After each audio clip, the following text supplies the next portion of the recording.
আসসালামু আলাইকুম রহমতুল্লাহ। কেমন আছেন সবাই? আশা করি সবাই ভালো আছেন।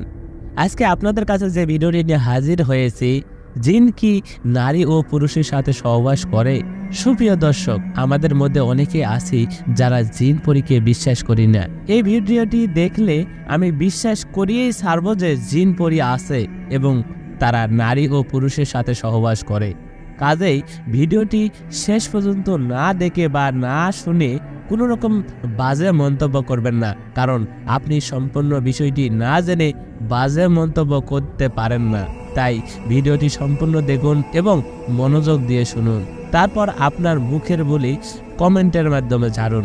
জিন পরী নেই এই ধারণাটি একান্তই ব্যক্তিগত অভিজ্ঞতা এবং এসব অভিজ্ঞতার ধরন এমনই হয় যে যাদের এই ধরনের অভিজ্ঞতা নেই তাদের কাছে পার্থিব পন্থায় অকাট্যভাবে প্রমাণ করানো সম্ভব হয় না, কারণ সাধারণত জিন দৃষ্টিগোচর হয় না। আমরা বেশিরভাগ ক্ষেত্রে বলে থাকি ওই নারীর জিনে ধরেছে, আবার পুরুষের ক্ষেত্রে বলে থাকি ওই পুরুষে পরী লেগেছে। ব্যাপারটা কিন্তু একই কথা। এখন একটু ভেঙে বলি। নারীদের ক্ষেত্রে জিন বলতে আমরা পুরুষ জিনকে বুঝি, তবে নারীদের মেয়ে জিনও ধরতে পারে, কিন্তু নারীদের বেশিরভাগ ক্ষেত্রে পুরুষ জিন আসর করে। আবার পুরুষদের ক্ষেত্রে বলি পরী ধরেছে। এখানে পরী বলতে মেয়ে জিনকে বোঝানো হয়। আমরা অনেকেই পরী বলতে মনে করি অসম্ভব সুন্দরী নারী, যার দুইটা ডানা থাকবে এবং হাতে জাদুর কাঠি থাকবে। সেই জাদুর কাঠি দ্বারা যা ইচ্ছা তাই সামনে হাজির করতে পারবে। এটা আপনাদের ভুল ধারণা, কারণ ছেলেদের পরী নয় বরং নারী জিনে আসর করে, তবে পুরুষ জিনও আসর করতে পারে। এক কথায় নারীদের ক্ষেত্রে বেশিরভাগ পুরুষ জিন আসর করে, আবার পুরুষদের ক্ষেত্রে বেশিরভাগ নারী জিনে আসর করে। আর এটা করার মূল কারণ হলো ভালো লাগা বা ভালোবাসা।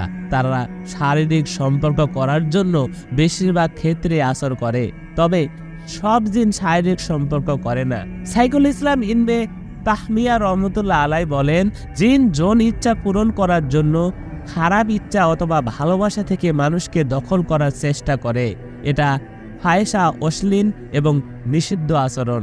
ইনবে তাহমিয়া রহমতুল্লাহ আলাই বলেন, আনন্দ হাসিলের অর্থ হচ্ছে নিজের ইচ্ছা মতো কারোর কাছ থেকে কোনো কিছু নিয়ে নেওয়া বা যেভাবে ইচ্ছা সেভাবে তাকে ব্যবহার করা, কিন্তু কোনো জুলুমি শেষ অবধি শাস্তিবিহীন থাকবে না, তা ইহকালে হোক বা পরকাল। এক প্রকার আশিক জিন হলো যারা ব্যক্তির দেহকে ভালোবাসে এবং দেহের প্রতি মোহাবিষ্ট হয়ে পড়ে এবং এই দেহ তাদের সব রকম অধিকার আছে বলে মনে করে। আক্রান্ত ব্যক্তির দেহকে শুধুই একটা ভোগের বস্তু মনে করে। কেউ কেউ মনে করে আক্রান্ত ব্যক্তির সাথে তাদের বিয়ে হয়ে গেছে।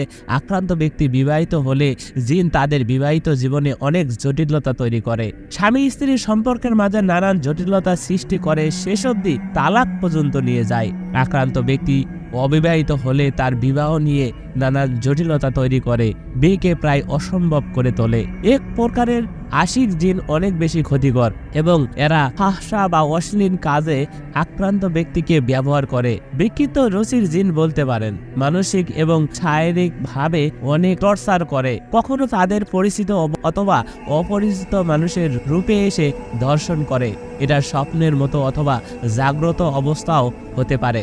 কখনো আক্রান্ত ব্যক্তির বন্ধু বা তার সাথে যে থাকে তাকেও প্রসেস করে আক্রান্ত ব্যক্তির সাথে অনৈতিক সম্পর্কে জড়ানোতে উদ্বুদ্ধ করে। আক্রান্ত ব্যক্তিকে সমকামীয়তায় অথবা কোনো প্রাণীর সাথে শারীরিক সম্পর্কেও জড়াতে চায় অনেক সময়। অন্য কিছু আশিক জিন আক্রান্ত ব্যক্তির সাথে শারীরিক সম্পর্ক স্থাপন করেন না, কিন্তু ব্যক্তির প্রতি এক ধরনের আকর্ষণ অনুভব করে। মানুষের মধ্যে যেমন উদ্যক্তকারী থাকে, তেমনি এই জিনও আক্রান্ত ব্যক্তিকে দূর থেকে দেখে উপভোগ করার চেষ্টা করে।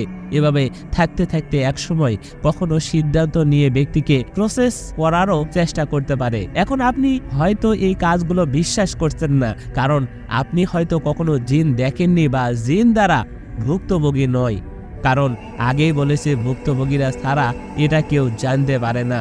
তবে আপনি যদি কোনো রোগীকে কাছ থেকে দেখেন তাহলে বিশ্বাস না করে পারবেন না।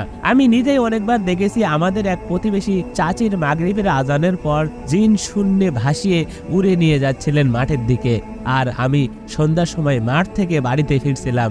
ওই সময় দেখি একটা মহিলা উড়ে যাচ্ছে। কিছুক্ষণ পর দেখলাম চাচির ছেলেরা ও চাচা এবং গ্রামের কিছু লোক মাঠের দিকে দৌড়ে আসছে। আমাকে দেখে জিজ্ঞাসা করলো তারা, তোর চাচিকে দেখেছিস মাঠের দিকে আসতে? তখন আমি বললাম, একজন মহিলা শূন্যে ভেসে যাচ্ছিলেন। তখন ওরা বলল, কোন দিকে নিয়ে গিয়েছে? আমি তখন ওদের নিয়ে চাচিকে খুঁজতে গেলাম। তারপর খুঁজতে খুঁজতে বিশাল এক মেহগনি বাগানে একটি গাছের নিচে উলঙ্গ হয়ে পড়ে থাকতে দেখি চাচিকে। পরবর্তীতে তাকে বাড়ি নিয়ে এসে কবিরাজ নিয়ে আসা হলো। তখন কবিরাজ জিন সাধন করে এক কলস পানি দাঁতে নিয়ে একটু ডাল ভেঙে জিনকে চলে যেতে বললেন। তারপর জিন কবিরাজের কথা মতো তাই করলেন। পরে চাচি সুস্থ হয়ে গেলেন। এছাড়াও আমি আরো অনেক দেখেছি। কথাগুলো মিথ্যা নয়। আমি একজন মুসলমান হয়ে যদি মিথ্যা বলি তাহলে এই মিথ্যার জন্য সাজা হোক। আশা করি এর চেয়ে আমার ব্যাখ্যা দেওয়ার কিছুই নেই। এরপরও যদি বিশ্বাস না করে